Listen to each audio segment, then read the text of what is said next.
Informasi lain, Kepala Staf TNI Angkatan Darat Jenderal Maruli Simanjuntak menyerahkan bantuan uang tunai kepada keluarga prajurit yang menjadi korban longsor di Cisarua, Bandung Barat, Jawa Barat. Bantuan diserahkan di Markas Korps Marinir, Jakarta Pusat. Kasat menyebut bantuan diberikan sebagai bentuk bela sungkawa dan kepedulian TNI Angkatan Darat kepada keluarga prajurit. TNI Angkatan Darat memberikan uang tunai kepada 11 ahli waris prajurit yang belum berkeluarga, serta 12 unit rumah bagi prajurit yang sudah berkeluarga.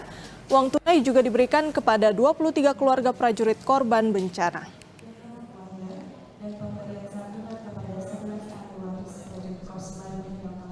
Ya, kami memberikan tali asi lah, tali asi ya.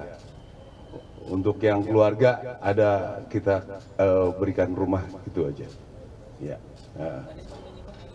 Ya, mereka sebagai keluarga besar juga mungkin akan mendapatkan prioritas kalau masuk menjadi tentara.